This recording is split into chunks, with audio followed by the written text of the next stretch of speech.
Salut à tous et c'est Perfect, j'espère que vous allez bien. On va tout de suite parler de l'Elimination Chamber qui a eu lieu il y a 48 heures de cela. Il y a quand même des choses à dire, alors on va y aller tout de suite. On va commencer par le kick-off avec Tozawa contre Murphy, donc le match Cruiserweight. Un petit peu plus long que d'habitude, 13 minutes, probablement parce que c'était le seul match du kick-off, donc ça a laissé un petit peu plus de temps et donc c'est pas plus mal comme ça. On a vu un beau topé suicida de Tozawa chopé en plein vol par Murphy à l'extérieur et qui enchaîne avec une souplesse, hein, c'était un spot sympa. Ensuite, bizarrement, le match s'interrompt pour voir une interview backstage de Biggie et de Xavier Woods pour parler de Kofi, en plein match donc. Ça m'a un peu sorti du match à ce moment-là. Et voilà, avec la petite blague de Biggie qui disait que Kofi était quelqu'un de très endurant. Ensuite, donc le match a repris, donc je suis revenu progressivement dedans. Grâce à ce superbe top rope Rana de Tozawa, alors que celui-ci était porté à bout de bras par Murphy pour un powerbomb. Tozawa arrive finalement à enchaîner deux topés suicidas suivis de sa Big Senton Bomb sur le dos de Murphy qui était penché en avant et à moitié hors du ring et in-ring. Mais Murphy se dégage. Tozawa réussit son Octopus Stretch, mais Murphy résiste et arrive à contrer avec sa Murphy's Law. Donc pour la victoire, sans surprise donc de Murphy qui conserve sa ceinture. Vraiment un très bon match, vraiment très bon match. On n'est jamais déçu avec les Cruiserweight en pay-per-view. Il délivre vraiment, il livre la marchandise. Et quel que soit le lutteur, que ce soit Murphy et quel que soit l'adversaire de Murphy, on a toujours des bons matchs, vraiment. Et ça a été encore le cas ici. Vraiment, même le public a plutôt embarqué avec des chants This is awesome, Fight Forever. Enfin voilà, ça a quand même bien marché. Je note le match 3 étoiles 75 et ça a vraiment été un bon match. Donc on verra ce qui va se passer pour Murphy. Peut-être un multi-man match à WrestleMania ou alors un adversaire un peu from out of nowhere. Je sais pas trop ce qu'ils vont faire. En tout cas, voilà, je sais pas. J'ai hâte de voir ça. En tout cas, ça a été très sympa comme match. On va passer tout de suite à la carte principale avec le bon choix d'opener puisque c'était l'Elimination Chamber féminin. Je pense que c'était le bon choix d'ouvrir et de clôturer le show avec les deux chambers. Ça me paraissait le plus logique. Donc c'était donc les tag teams donc féminines, la première fois qu'on consacrait les femmes par équipe avec Bayley Banks, Fire and Desire, Rose et Devil, Naomi et Carmella, Tamina Jax, la Riot Squad et The Iconics. Alors, on va essayer de décrire ça rapidement. Donc finalement, Banks et Bayley ont démarré contre Fire and Desire, ça on le savait déjà. La Riot Squad est arrivée en 3ème, les Iconics en 4, Naomi et Carmella en 5, et puis c'est Tamina Jax qui ont clôturé, qui sont arrivés en 6ème. C'était un peu aussi mon petit pronostic à ce niveau-là. The Iconics quand même ont dominé le temps, en tout cas le temps de leur entrée. Naomi et Carmella ont un petit peu aussi, mais pas beaucoup, mais un petit peu. Et là, on a enchaîné ensuite les finishers, les unes après les autres. C'était un peu le bordel. Tout le monde est à terre. Donc c'est un peu le spot classique où tout le monde est à terre. Un peu histoire de dire, de laisser le public réagir et dire ouais génial, this is awesome. C'est toujours un peu facile, mais ça marche toujours. C'est là qu'on a enfin ce qu'on attendait, donc le face à face entre Naomi et Mandy Rose. Naomi qui prend le dessus. Mais elle se fait surprendre par les The Iconics derrière. Les Iconics avec un double small package, une combinaison qui était pas mal foutue. Et Naomi et Carmella qui sont donc les premières éliminées. Tout le monde entoure ensuite les Iconics, mais elles sont sauvées par le gong avec l'arrivée de Tamina et Jax, donc en dernière position. Les Iconics en profitent alors pour se planquer dans leur pod, mais elles sont sorties manu militari par Tamina et Jax et se font exploser contre le grillage. On a ensuite un double Samoan Drop de la part de Tamina et Jax sur The Iconics qui se font donc logiquement éliminer. On voit plus tard Logan et Morgan qui montent en haut d'un pod pour faire un crossbody sur plusieurs filles à la fois, simultanément. Mais Tamina porte ensuite un Samoan Drop de la deuxième corde sur Morgan et Tamina un splash vraiment dégueulasse comme d'habitude sur Logan et Morgan à la fois. Je comprends pas pourquoi j'ai entendu un certain Norbert F qui disait que les splashs de Tamina étaient beaux. Je sais pas où est-ce qu'il a vu ça, alors que les splashs de Tamina ont toujours été aussi dégueulasses les uns que les autres. Hein. C'est à se demander si elle s'appelle vraiment Snuka d'ailleurs. C'est vraiment pas un hommage qu'elle rend à son père, ça c'est sûr. Donc ensuite, une fois que Tamina porte ce splash sur Logan et Morgan en même temps, Tamina couvre la Riot Squad en même temps et donc les élimine. Jax tente ensuite de foncer sur Bayley mais esquive et Jax se retrouve assommé à l'intérieur d'un pod en détruisant la vitre. Même si c'était une vitre, c'est une espèce de plexiglas, mais c'est un peu dommage parce que maintenant j'aime pas cette matière parce que du coup ça ne se brise pas. Alors c'est vrai que c'est dangereux de mettre une vraie vitre, mais du coup cette espèce de matière là, elle se détruit pas véritablement, donc on a l'impression d'une espèce de feuille de matériaux un peu incassables. Donc du coup ça fait du bruit, ok, sur les chocs, mais ça pète pas véritablement, donc ça fait pas le même effet, je trouve, c'est dommage. Donc, du coup, Tamina, elle est un peu horrifiée et inquiète hein, à l'idée de voir Jax comme ça, assommé. Elle se fait cerner alors par Rose et Devil et Bayley Banks.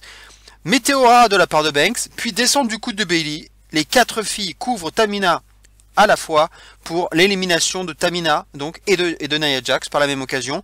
Comme je vous l'avais suggéré dans ma vidéo pronostic d'ailleurs, on finit comme on a commencé, avec Bayley Banks et Rose et Devil. Le public fait alors yes, yes, yes, hein, évidemment, vu que Jax est éliminé, hein, et fait même un petit na na na na na na na na hey, hey, hey, goodbye. Et, bah, évidemment, Jax, hein, elle est tellement impopulaire, hein, surtout depuis son coup de poing sur Becky Lynch, hein, que voilà, forcément le public était très content de l'avoir éliminé. Combinaison backstabber Bayley to Bayley de la part de Banks et donc de Bayley sur Devil, mais Rose brise le compte. C'était vraiment moins une. Et comme le rappelle Michael Cole, on a un déjà vu de l'année dernière avec Banks qui cette fois-ci aide Bayley à monter sur la pod, hein, sans trahison cette fois-ci, hein, si vous vous souvenez de l'année dernière. Où c'était exactement la même scène, mais sauf que Banks avait fait tomber Bayley à coups de pied. Devil fait le save hein, pour empêcher la chute de Rose et envoie Bayley contre le coin de la pod. Bayley est sonné. Mandy Rose envoie Banks contre la pod à son tour et porte son Bed of Roses pour le gros near fall de Banks. Moi aussi j'ai cru vraiment qu'elle allait gagner là à ce moment-là. Banks se dégage même une deuxième fois juste derrière, hein, parce que évidemment Rose a tenté quand même le coup une deuxième fois. Banks esquive le spear de Devil et rentre du coup dans Rose. Banks tente le bank statement sur Devil, mais elle vend sa blessure à l'épaule, hein, faut pas l'oublier quand même qu'elle avait sa blessure à l'épaule qui était vendue. Donc du coup elle modifie sa prise en enroulant la tête de Devil autour de sa jambe, tel un serpent, et Devil finalement abandonne. Donc Bayley et Banks, sans surprise, deviennent les first ever WWE Women Tag Team Champions. C'était le bon choix, hein, vu qu'il y a plus de filles heel que de face en termes de tag team. Et on a d'ailleurs commencé, le match était dans une configuration avec 4 heel et 2 face hein, d'ailleurs. Et donc c'est plus facile, ce sera plus facile d'avoir des challengers du coup avec des championnes face qu'avec des championnes heel. J'ai eu du mal au début quand même de ce match, hein, j'ai eu du mal à démarrer, je trouvais que c'était un peu brouillon, et puis le passage des Iconics là, qui était un petit peu trop mis en valeur, j'ai trouvé. Et quand même le match s'est amélioré au fil du temps, je me suis un peu plus investi. J'avais peur des botches hein, au vu du plateau parce qu'il y avait quand même pas beaucoup de filles de qualité dans ce ring et finalement ça n'a pas été si mal que ça. Voilà, bon, j'ai vu une souplesse ventrale qui était pas terrible, ou je crois que c'est Devil qui retombe plus sur les genoux que sur le ventre hein, du coup et voilà, donc c'était pas si dégueulasse que ça, un poil trop long quand même. Je pense que j'aurais retiré entre 5 et 8 minutes facile. En tout cas, chacune aura eu ce moment. Carmella aura été peut-être la plus discrète au final, hein, aux grandes dames de Corey Graves, hein, vous aurez compris la petite allusion. Une bonne idée quand même d'avoir vendu la blessure à l'épaule de Banks hein, pour modifier son bank statement. Je trouvais que c'était une bonne idée.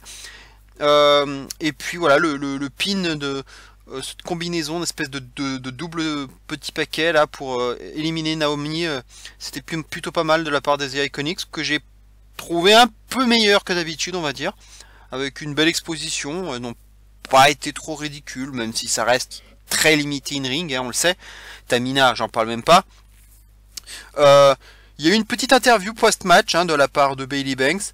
Le public qui crie bien sûr You Deserve It.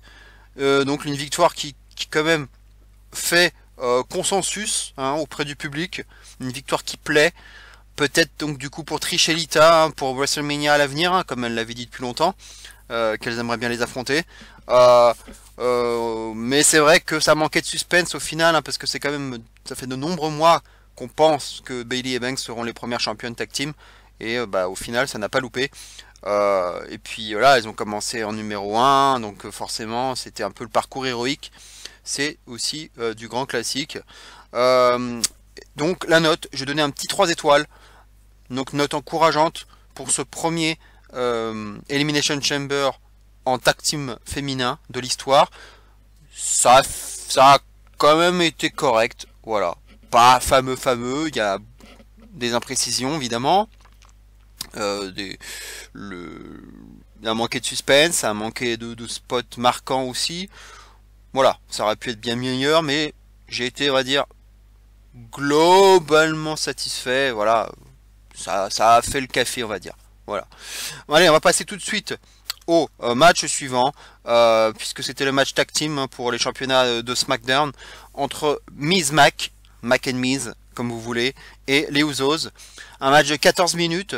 Petite surprise quand même avec le Miz qui fait venir Maryse au début lors des entrées, pour une grosse annonce, donc l'annonce du nouveau bébé de Maryse. Et oui, Maryse est déjà enceinte d'un futur bébé, donc c'est un peu la surprise. On a l'impression qu'ils font tout pour promouvoir Miz and Mrs. Donc déjà qu'on avait largement vu, parce que moi j'avais regardé la première saison, on a largement vu des images un peu de la grossesse, et même beaucoup de choses intimes de la part de Maryse. Donc forcément les futures saisons, on va en voir beaucoup au niveau du deuxième bébé. Bref, donc ensuite Maryse repart. En ce qui concerne le match, donc Miz Mac commence fort, une tentative un peu trop rapide d'ailleurs de coast to coast de la part de Shane, qui sera empêché par l'un des Usos. Puis le Miz, qui est dominé par les Usos pendant un bon moment, qui se prend même une Miz line de la part de Jay lui-même. Shane qui a ensuite le hot tag avec un double DDT sur chacun des Usos. Il réussit même un coast to coast sur Jimmy, mais pas sur Jay, qui se fait contrer par donc Shane qui se fait contrer par un super kick de Jay. Jay porte alors le splash de la troisième corde sur Shane, mais le Miz fait le save. Le Miz va à l'extérieur préparer une table, la table des commentateurs. Il enlève un peu tout, comme d'habitude. Jay fonce sur Jimmy par erreur. Le Miz est chaud et pose Jay sur la table des commentateurs. Shane monte alors sur la troisième corde et bien sûr fait son fameux elbow drop sur la table, sur Jay. La table s'écroule, gros spot. Miz se prend un super kick de Jimmy sur le ring. Jimmy tente le splash de la troisième corde, mais le Miz groupe les genoux et tente le roll-up, mais kick out. Le Miz surprend dans la foulée Jimmy avec un skull crushing finally. Alors il prend un peu trop de temps pour faire le pin et pour essayer de retourner Jimmy avec sa tête. Et du coup, dans l'intervalle, Jimmy surprend le Miz avec un crucifix spin.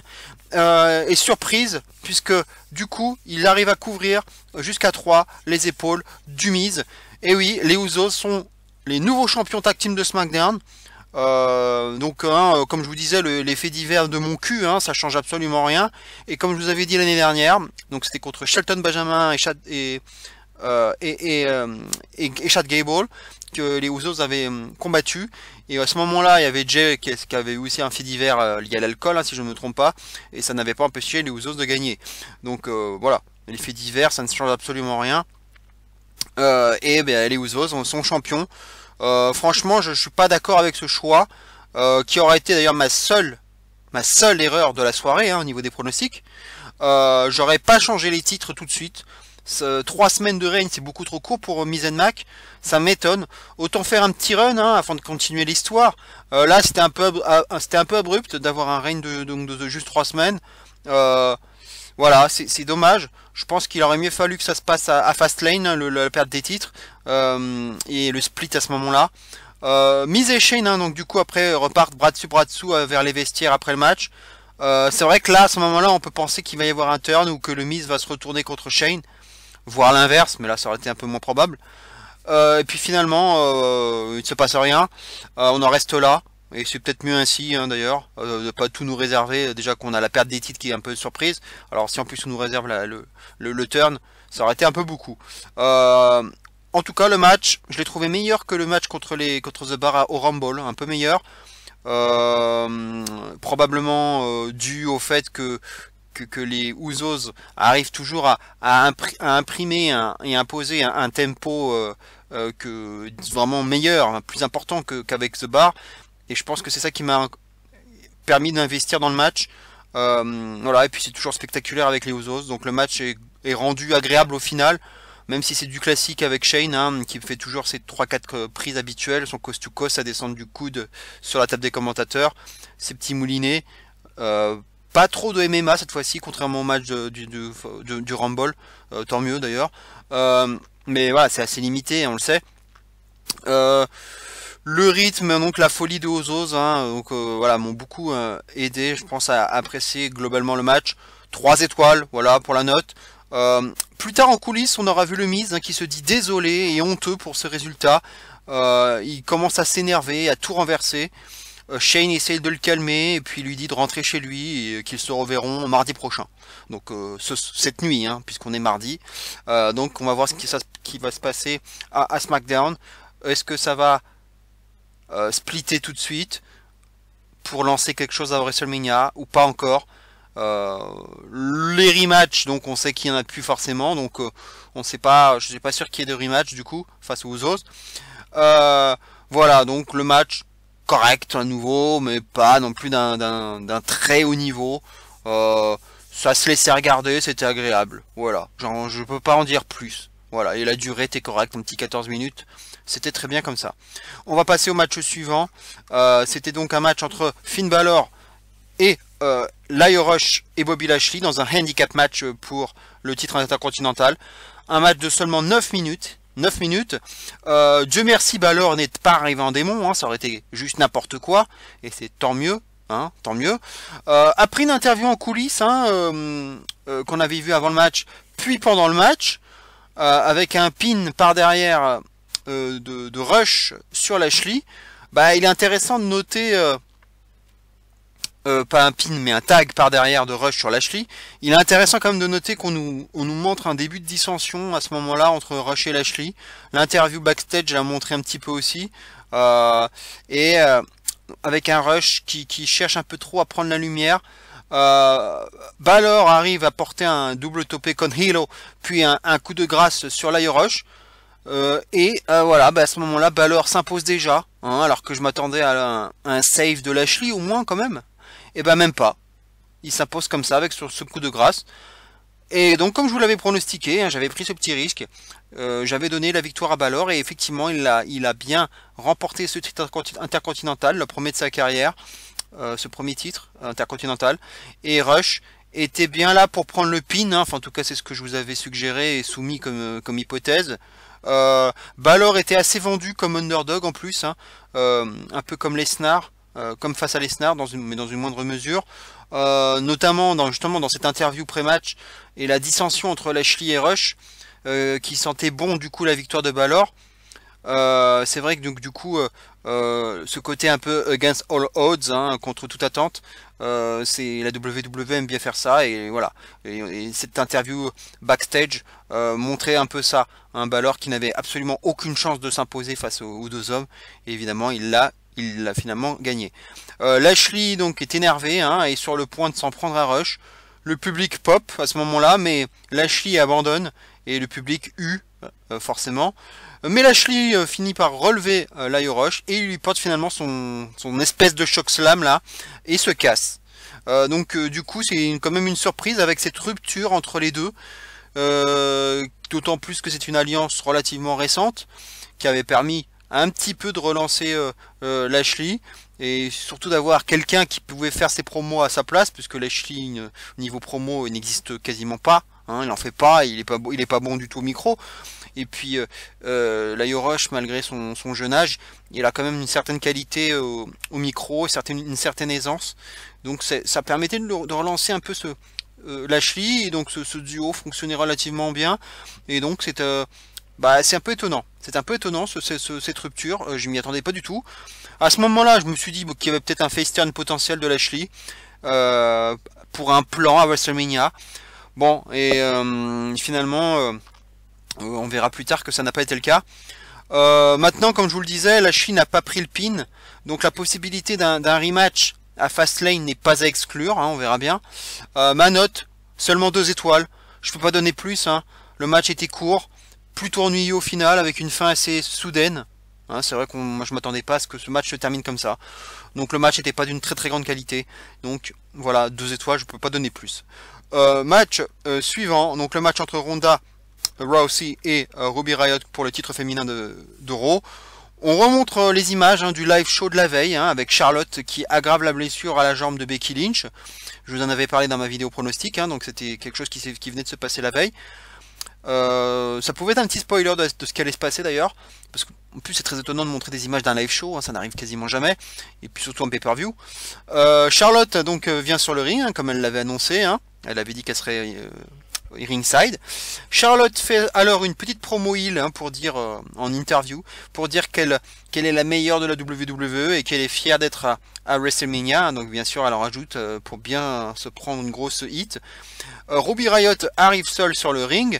C'est à noter, hein, donc Logan et Morgan n'ont pas récupéré de leur match. Ronda Rousey arrive avec son cosplay, hein, de Sonya de Mortal Kombat. Qui je trouve rappelle un peu le Shield, hein, au niveau de la tenue, hein, entre parenthèses. Et j'ai trouvé que ça lui allait bien, hein, ça lui donnait un côté badass et un côté heel d'ailleurs. Ça lui allait pas mal, ça changeait de son mini short là. Le public crie déjà We want Becky, hein, au début de match, d'entrée de jeu. Très vite Ronda Rousey porte son Piper Spit suivi de son armbar et squash. Et oui, abandon de Ruby Riott en 1 minute 42. J'ai bien dit 1 minute 42. Une putain de honte pour la leader de la Riott Squad. Même Sarah Logan, hein, à Raw, hein, avait tenu plus longtemps que ça. C'est dire, franchement, non, quoi. Mais Ruby Riott méritait clairement pas ça. Elle méritait minimum 10 minutes. Mais pas une merde pareille, quoi. Pas une merde pareille. D'autant qu'elle n'a jamais eu l'occasion de prendre l'avantage dans ce match. Elle a rien pu faire, rien. J'ai trouvé ça vraiment un gros manque de respect pour Riott. C'est triste pour elle. C'est quand même la leader du groupe, du clan, et elle mérite pas un tel traitement, quoi. Et puis je l'attendais depuis un certain temps, ce match entre Ronda et Riott, comme ça, dans un pay-per-view pour les titres, et faire cette merde. Je sais bien qu'il faut vendre une Ronda forte, continue de vendre une Ronda forte avant WrestleMania, mais quand même. Tu peux faire un match de 10 minutes, quoi, avec quand même 2-3 bons passages de Riott, et puis Ronda qui gagne quand même, voilà, enfin, tu peux le faire quand même largement autrement, quoi. Voilà, enfin, Ronda, donc, du coup, juste après, jette un regard noir, hein, sur Charlotte, en levant la ceinture. Charlotte, finalement, monte sur le ring pour se confronter à Ronda, et c'est alors que Becky arrive, évidemment, hein, avec des béquilles, et avec une tenue un peu à la Kill Bill, d'ailleurs. C'était un peu la soirée cosplay. Pas de surprise de ce côté-là, du coup. Et comme d'habitude, hein, la WWE, quand on est suspendu, hein, on arrive toujours à trouver une petite porte dérobée, hein, à passer par la fenêtre. Ça en dit long, hein, sur la qualité de la sécu, entre parenthèses. Hein. C'est toujours la même histoire. Becky donc finalement monte sur le ring, un peu voilà, après avoir déposé ses béquilles. Le public crie évidemment Becky, Becky. Becky donne ensuite des coups de béquille à Charlotte, hein, et c'est étonnant de se dire que c'est en réaction à un live show quand même qu'elle fait ça. Charlotte est à terre. Ronda prend alors l'autre béquille. Donc on attend de savoir si Ronda va aussi en rajouter et donner des coups à Charlotte. C'est là que j'ai eu un petit doute. Je me suis dit, est-ce que Ronda ne va pas tourner et donner un coup de béquille à Becky, hein, parce que surtout avec son regard noir, cette tenue là qui faisait très heel, son cosplay qui faisait très heel, je me suis dit, oulala, Ronda elle risque de se prendre un peu de hit là. en donnant un coup de béquille à Becky. Finalement, c'est pas ce qui se passe, c'est Becky qui part derrière, attaque Ronda avec sa propre béquille. Pour quelqu'un de blessé, d'ailleurs, on peut dire qu'elle se débrouille pas si mal. Hein.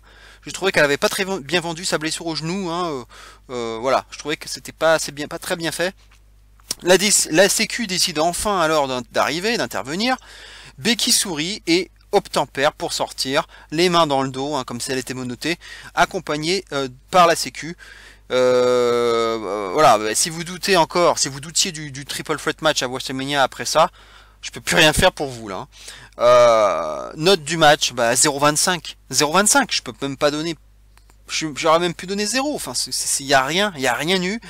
Je sais même pas si c'est notable un tel match. Bref, donc même le segment post-match a été plus long que le match, donc c'est dire. Voilà, il n'y a pas grand chose d'autre à dire. Là, on est quand même dans un gros creux. Hein. Là, le match, là, on enchaîne les moments creux inintéressants, et c'est pas fini avec le match suivant, puisque c'est le match No Disqualification entre Braun Strowman et Baron Corbin. 10 minutes, et de façon complètement what the fuck, Corbin arrive déjà. Bizarrement, il arrive déjà alors que Ronda et Charlotte étaient encore là, elles étaient encore sur le ring. Et donc c'était bizarre que Corbin arrive comme ça. Possiblement, je me suis dit que c'était peut-être parce qu'ils étaient en retard et que du coup ils ont été obligés d'accélérer, puisqu'on n'a même pas vu de vidéo promotion, de vidéo pré-match, hein, comme on a l'habitude de le voir. Donc on n'en a même pas vu. Corbin, il a son gilet hein, dans la main avant le match. Il le jette directement sur Braun à la sonnerie et se fait vite contrer par Braun avec une droite. Corbin sort déjà un kendo stick pour surprendre Braun. Il place le kendo stick contre le coin à l'horizontale. Braun retourne la projection. Corbin contourne le poteau comme d'hab. Braun récupère le bâton et le casse. Coup de bélier à l'extérieur sur Corbin. Braun refait un petit tour du ring pour recommencer, mais Corbin lui jette une chaise. Braun a vu cependant le coup venir et contre la chaise. Il fonce sur Corbin qui esquive. Braun se prend alors les escaliers d'acier. Corbin lui porte plusieurs coups d'escalier en se moquant de Braun au passage.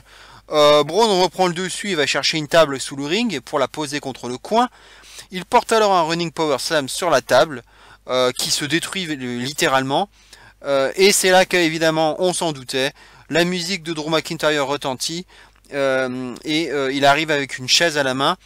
Lashley arrive alors par derrière avec un coup de chaise sur Braun. Le trio infernal est donc de retour.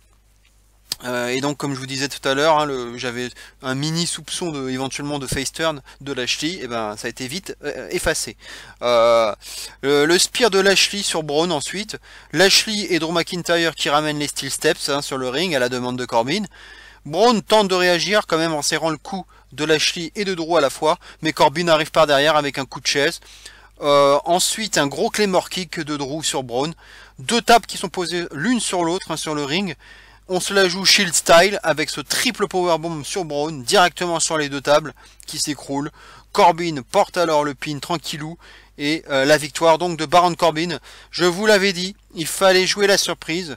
Et le no DQ puait l'intervention de Drew, hein, à minima de Drew, de Lashley, je vous l'avais dit aussi éventuellement, voire de Balor, enfin de toute cette clique là.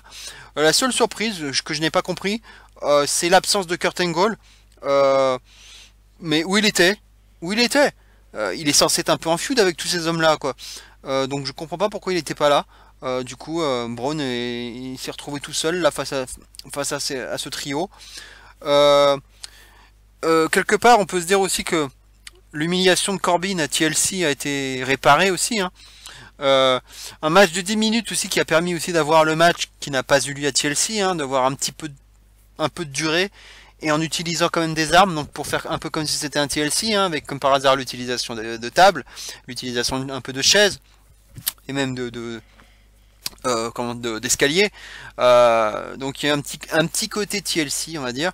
Donc ça, ils ont rattrapé le coup vu que Braun était blessé à l'époque.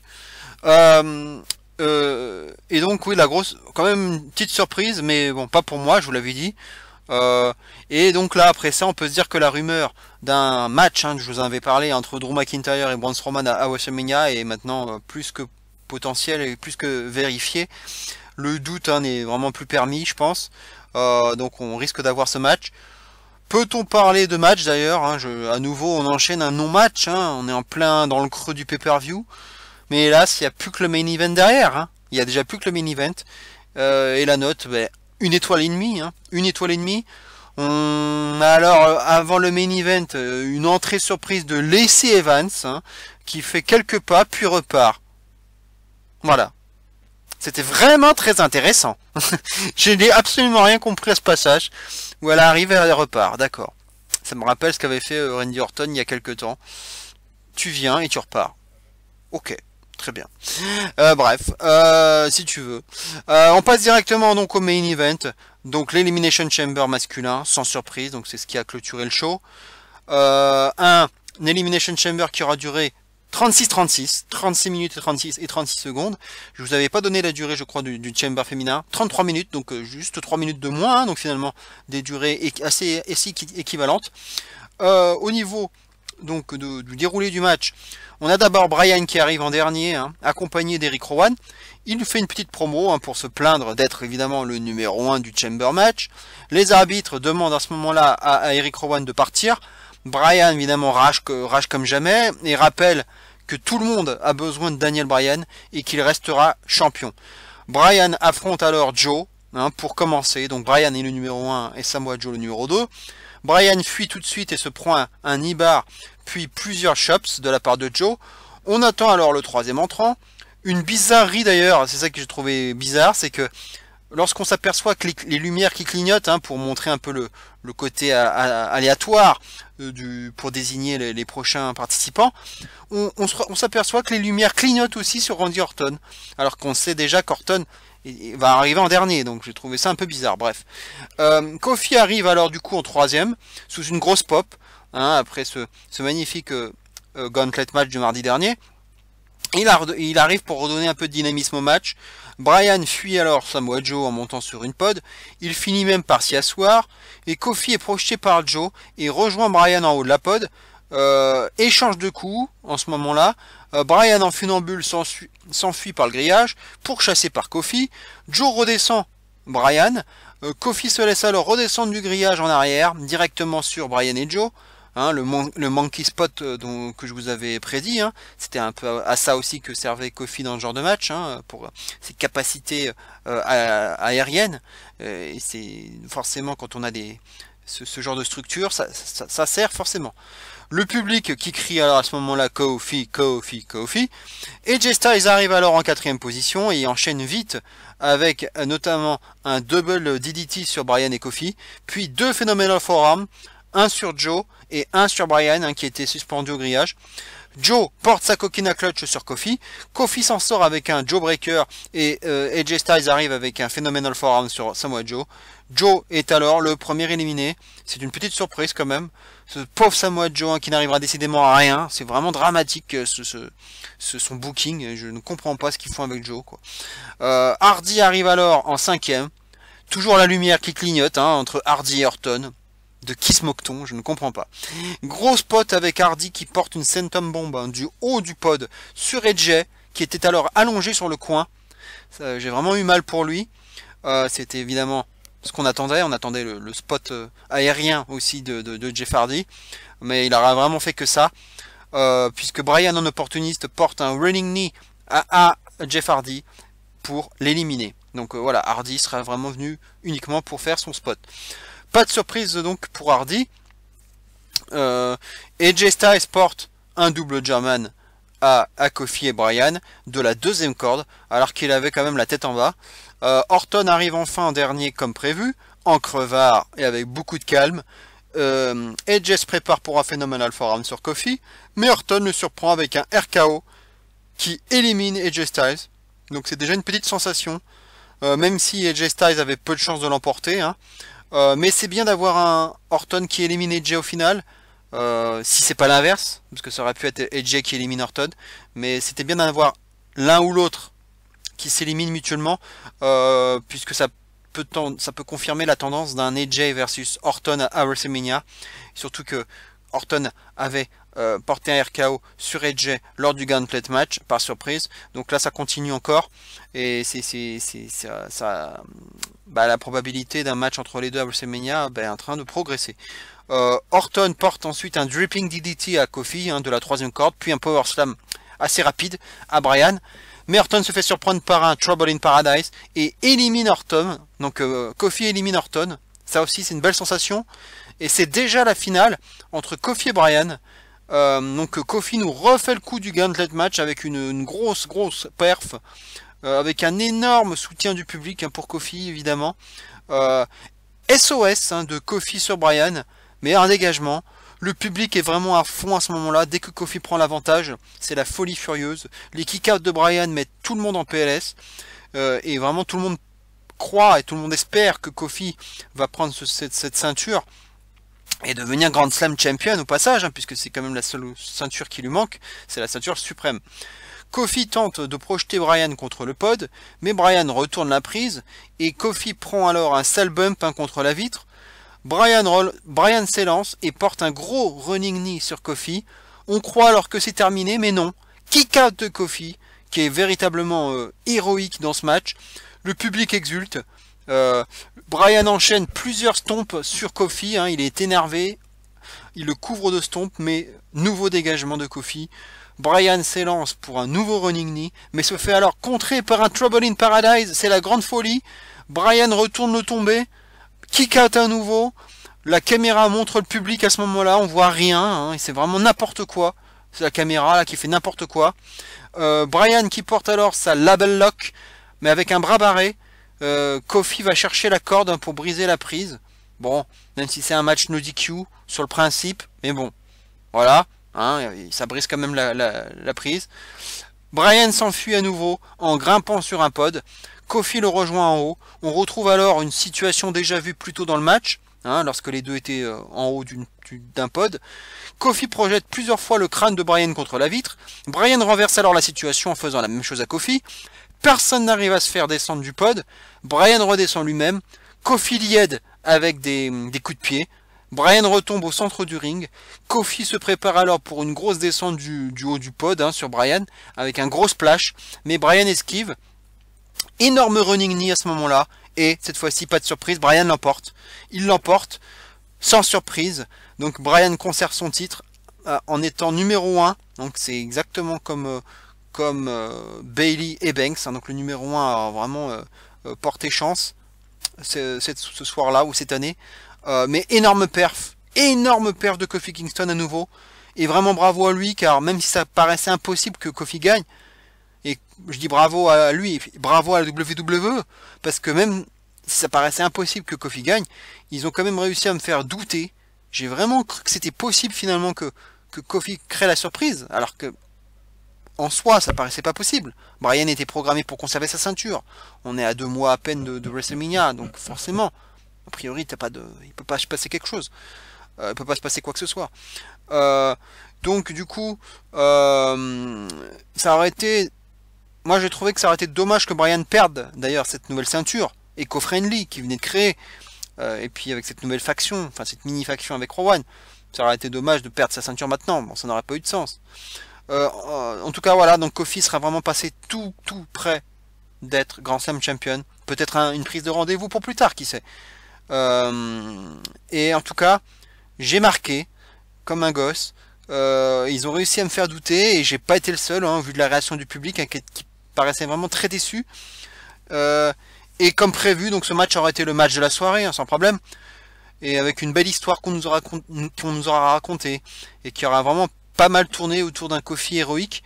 Et c'est vrai que voilà, comme je vous le disais, comme je le mettais dans ma vignette et comme je le chantais en début de vidéo, je soupçonnais quand même un peu le Black Month, c'est le Black History Month aux États-Unis, à chaque mois de février, et je soupçonnais un peu le Black Month d'y être un peu pour quelque chose.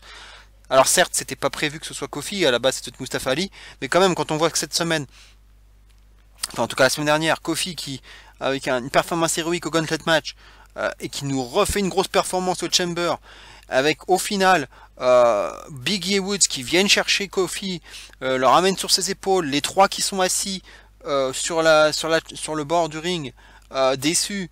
Et puis en plus à la fin, la petite vignette en bas à droite pour annoncer que juste après il y allait avoir le documentaire sur la vie de Mark Henry. Donc forcément, on peut se dire quand même, alors j'en ai parlé sur un forum, on m'est tombé dessus, on m'a dit que j'exagérais, que c'était n'importe quoi, machin. Ça reste une petite conviction personnelle. Je me suis dit quand même que le timing est tombé très bien. C'est vrai qu'il faut, moi je pense qu'il faut pas exclure le Black Manta. Et c'est vrai que du coup, bah c'est vrai, on les a vachement exposés là. Et, et c'est vrai que ça fait beaucoup de com, beaucoup de pub de la part de la WWE là qui du coup expose le Black Power et le soutien à la cause noire aux États-Unis. C'est vrai que c'était moi ça m'a paru évident c'est un peu l'analyse que j'en ai faite. Et ça va continuer hein, parce qu'il y a encore une dizaine de jours pour fêter ça. Et on a vu les petits clips, hein. Si vous regardez Raw et SmackDown, il y a des clips hein, réguliers hein, sur le Black History Month. Voilà, on verra bien. Hein. Peut-être que Kofi va avoir une nouvelle chance. C'est pas impossible. Hein. Peut-être que pour Fastlane, pour avoir un match de transition, un adversaire de transition, ça serait largement suffisant. Et ça serait très cohérent et ça ferait un gros match. On voit donc à la fin ensuite Rowan qui ramène Bryan vers les vestiaires. Woods donc et Biggie qui arrivent vers Kofi, comme je vous disais. Et vraiment le public qui réserve une super belle ovation à Kofi. Et on finit donc le show là-dessus sur les New Day. Donc c'est quand même étonnant de finir un show, un pay-per-view, après un match pour le championnat de WWE, finir avec les New Day, donc qui est quand même une équipe. Donc on se demande, ça fait très bizarre de vous finir avec une équipe qui n'a aucune storyline, qui n'a pas de ceinture, qui n'a rien. Ils ont juste leur popularité, c'est tout. Mais finir un show comme ça avec les New Day, c'est quand même très étonnant, hein, faut le dire.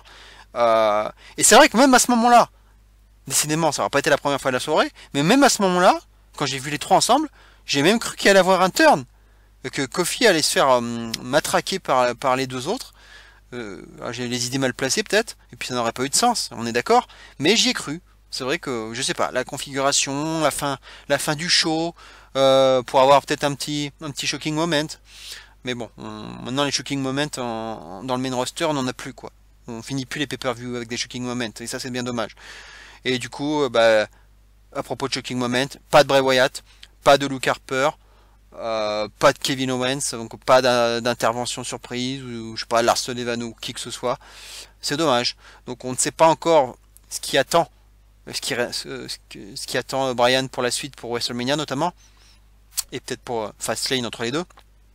J'ai vraiment hâte de voir ça, parce que là j'en ai pas la moindre idée. Voilà, en tout cas, le match de la soirée, comme je vous disais, 4 étoiles 25. J'ai été généreux, mais vraiment 4 étoiles 25, j'ai vraiment passé un bon moment. Et voilà, c'était vraiment une belle performance de Kofi qui va est réhabilité, on va dire, en tant que lutteur solo. Donc ça, il a été longtemps lutteur solo, et puis c'est vrai qu'il s'était un peu fait oublier, c'est vrai, dans cette New Day.